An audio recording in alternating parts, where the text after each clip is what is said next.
Hello, welcome to Akulmach Live and today's show, Leader's Voice. We have Mr. Sitesh Srivastav. Today we are discussing on the topic monarchy and its role in modern times. So let's welcome him and find out his viewpoints.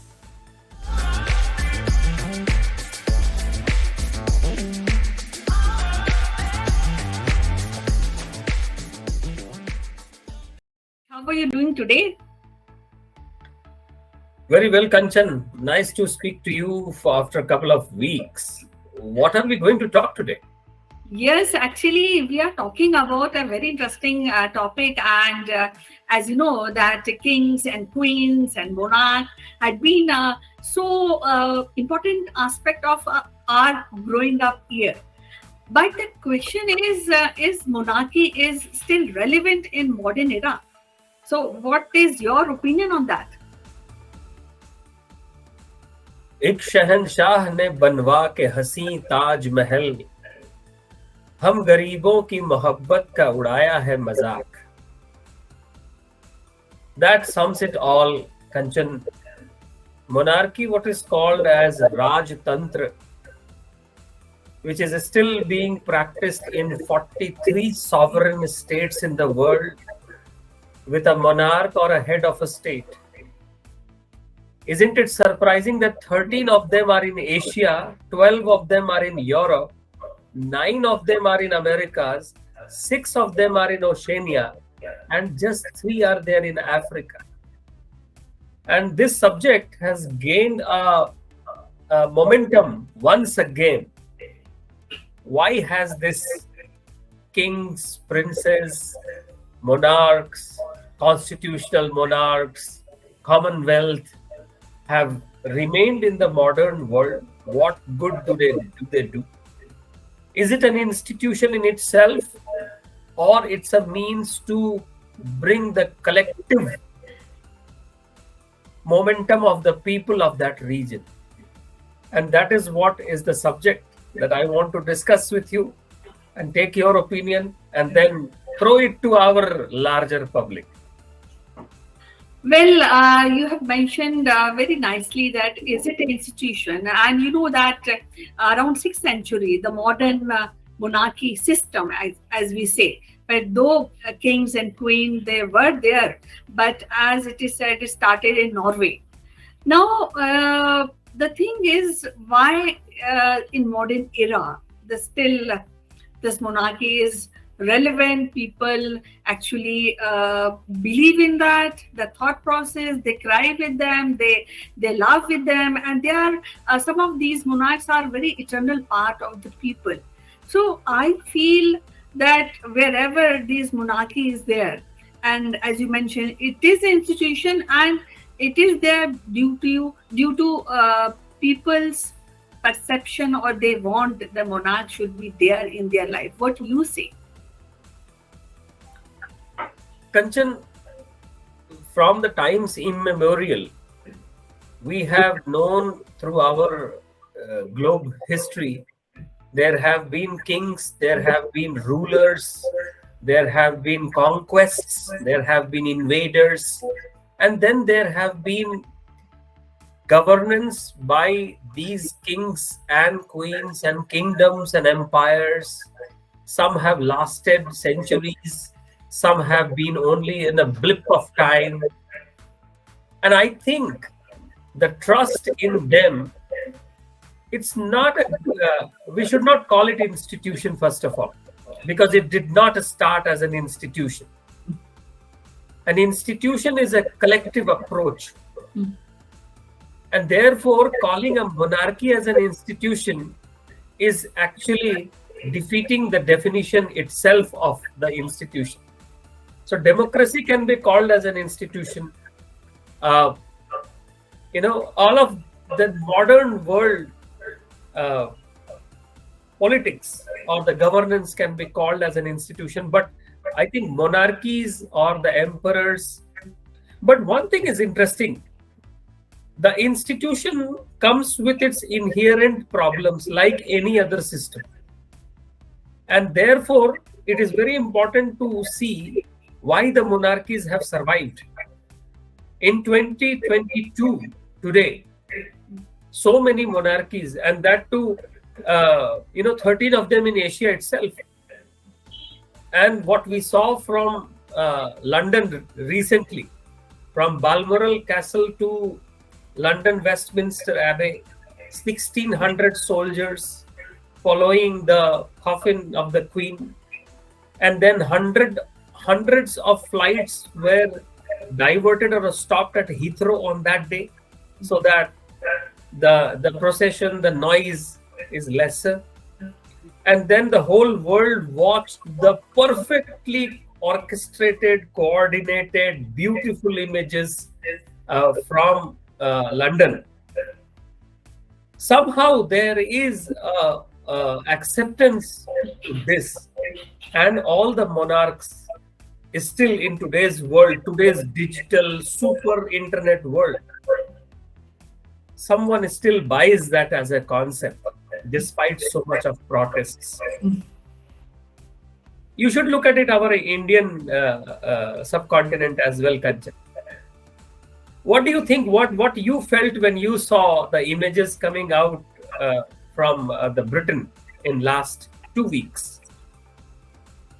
I actually feel that from antiquity, this monarchy as a system is prevalent in England, and anywhere where monarchy is prevalent. As you mentioned, there are almost 23 monarchs is still existing, and they are in that process of like being declared or maybe called as the sovereignty head of that particular country. So it is there, and I really feel that depends on the people. It's all people's perception. And before actually give you more elaborate and clear viewpoint, my viewpoint, I would also want to ask you that we do not believe in monarchy because we are practicing or we are believing in democracy and we cast our vote. But somewhere, if you go back, you will find even monarchs in our country. So before going forward, I would like to know which king or queen you really appreciate from our Indian culture or Indian continent. Well, I was knowing that you will ask me this question, Kanchan. I know you so well. So there are two very interesting recent questions that came to my mind by watching what was happening, half the way the world. One is then when our first Indian uprising happened, 1857. If you remember, the large parts of North India and the Central India rose up against the British East India Company, and there was a huge mutiny. Somebody called First War of Independence. Somebody says Sepoy Mutiny. Somebody said Sipahi Vidroh, and all of that. And India was still ruled by, British East India Company, and then most of the princely states of those times, Bengal, Awadh, Bihar, Madras Presidency, Baghelkhand, and others. Some supported, some did not support.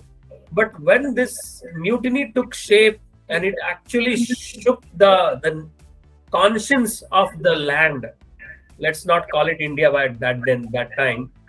When they reached Delhi after Meerut and Kanpur and other places, these rebels, why did they choose an 81-year-old monarch, Bahadur Shah Zafar, as the representative of Hindustan? Did they not understand that the time of monarchy is over? What was their thought of making a failing Mughal emperor who was probably 9th after the great Aurangzeb, who passed away in 1707? And then we see 150 years later, around 1857, some of the rebels of this mutiny, they reached Delhi and they proclaimed Bahadur Shah Zafar as the Sadr-e-Riyasat. The second example comes to my mind, Kanchan. In 1947, when we took the freedom, I would rather say took the freedom rather than saying got the freedom. When we took the freedom in 1947, for next 2 years, we had a Governor General in India, Chakravarti Rajgopalachari, Rajaji, as popularly known. I am sure our politicians of those days would have thought to carry on or probably think whether having a British crown 1947 onwards would be helpful in the new nation. The structure was already there. Many countries in those days had already accepted a British crown. But somehow we didn't accept that. So my second question is that in 1947, if we would have taken one Indian monarch and made him or her or that family as the emblem or constitutional head, constitutional monarchy of India, whether the fate and the destiny of India would have changed, what we see after 75 years. Now, as you asked me the question, I have to give you an answer. Who would that be? So in the modern parlance, I can think of maybe Maratha kingdoms, the Peshwas, probably in Kashmir, Hari Singh, or probably a couple of others who were most prominent, popular, who had a national presence, or at least in the conscience of the people. If our politicians would have chosen an Indian monarch, would our life would have been different as a monarchy? I mean, a constitutional monarchy. So all over the world, the monarchies, whichever kind of monarchies we have, except for absolute monarchies, it is the democracy which rules. But why do people need a titular head? And I think that question is beyond institution, beyond constitution, and it is a matter of belief. What do you say? Well, actually, you have quoted two examples. I really feel little away from that concept because, as you said, Bahadur Shah Zafar, I think that was an arrangement of comfort. They couldn't find anybody and they needed somebody who's already an authority. So that is my viewpoint altogether. And then you also mentioned if we have selected monarch as the state head in 1947. So I feel that that will not would have no change, because if you really see in the context of India, we are the mother of democracy, and this democracy would have prevailed in spite of being selecting a monarch as the state head, especially in India. Now, when you say institution, or you give difference between institution and the democracy and the monarchy as an institution, you said you don't agree. But I really feel it's a concept which is inbuilt in our psyche as human beings, because we had been ruled by kings. And when we say, suppose if we take up any good king like Raja Chola, who has ruled, so not only in India but outside of India also, and the establishment, because people are same, Sitesh. People don't want to compromise on freedom. They don't want to compromise on your whatever values you are having. And if you go really little beyond Raj Chola, we have Raja Bhoj, and you say you must have heard that nobody slept hungry in the empire of Raja Bhoj. If you go a little beyond in antiquity, we have a king like Vikrama, the great Vikramaditya, who was so popular, and there are so many stories like Battisi Murtiyan. They used to provide the wishes not only of a king but of the common people. So what I as a person feel, that monarchy has prevailed because somewhere in our psyche we don't want to abolish that concept. Somebody, a king and queen, a prince and princess, we want to have, but at the same time we also want to don't want to compromise on your freedom. We want to do what we would like to do, and we will like to be free person, and at the same time we'd like to have a representative in the form of monarch. Like if you see the context of England, so you don't have any kind of the monarch is not having a sound what we say control on the country. There's a democracy, there's a prime minister, but still people want to have to be represented by this monarch. That is my feel. What is your idea on that? Well, Kanchan, I can think of last 300 years. I can imagine 3 to 500 years where I can clearly visualize and actually do a time travel in my mind to go 3 to 400 years back, and could make an assessment. How would it have been? What was it? Would it have been better in modern context? But the ones that you made an example, Bhoj or Vikramaditya or Rajraj Chola, Ashoka, or even Chanakya's time, those are mostly written in the story forms, narrative forms. How easy or good it was to translate, if we have to translate that today in today's governance structure. So I don't know whether we can resurrect a Chanakya or a Bhoj or Rajraj Chola in this time. What I feel it definitely is that while I also agree that there is something belief, there is something a glue, there is something a collective, and I think that's why the monarchies have remained.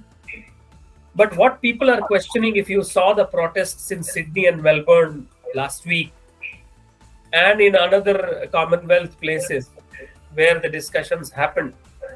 So King Charles inherits vast wealth of English royal family, and Prince William now takes over father's $1 billion estate. The exchequers, the taxpayers' money is going to the monarchs for their upkeep. In turn, whether they are paying taxes or not, we really don't know. The ceremonial role that they play all over the world, is it important? I think it is important.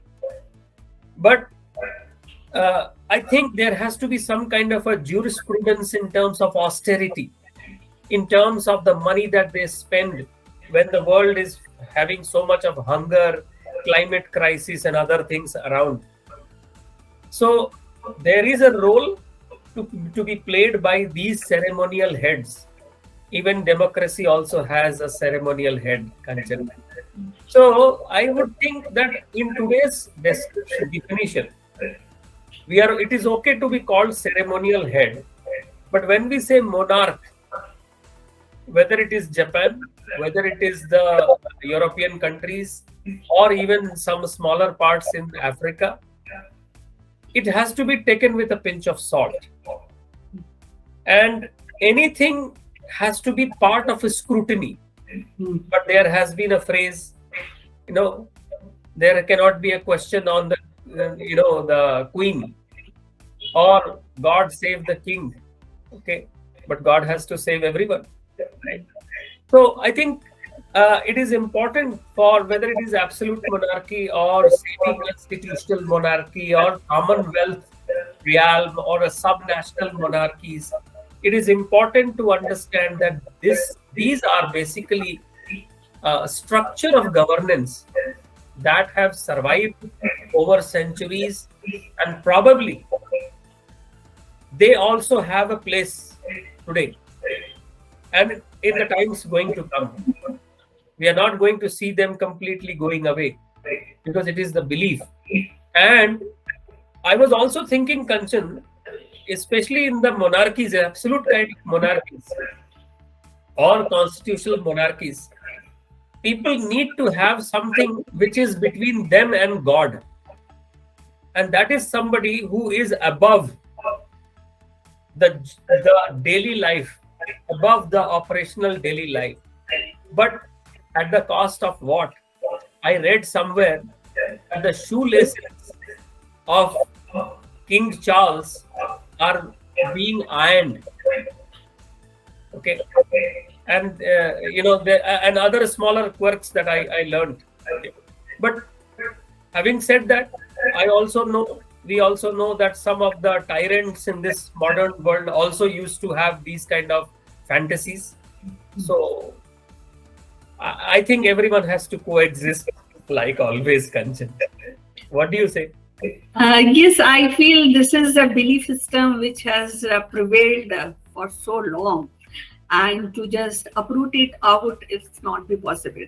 But yes, I think all belief system and the freedom, the constitutional aspects of the governance, they goes hand in hand in many countries. And we, as you mentioned, we already have a state head in terms of president. So I think that is how currently world is moving.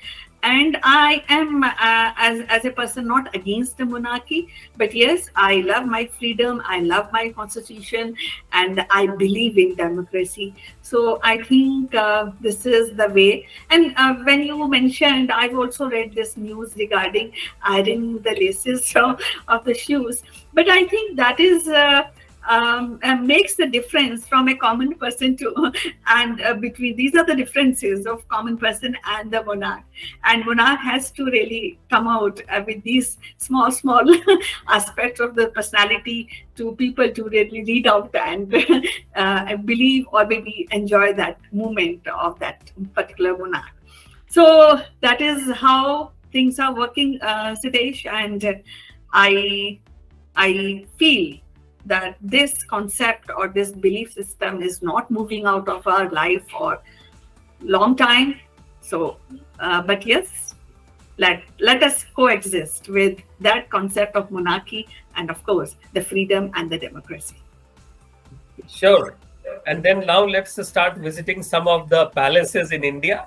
And then we both should go to Buckingham Palace to pay the respects. Sure, any day, because at least one day we can feel like a king and queens or princesses while visiting these palaces. Yeah. So it was lovely to talk to you today, and it was such interesting and thought-provoking topic today. So we'll be meeting again in next thought-provoking and good topic. Till then, you take care and bye-bye.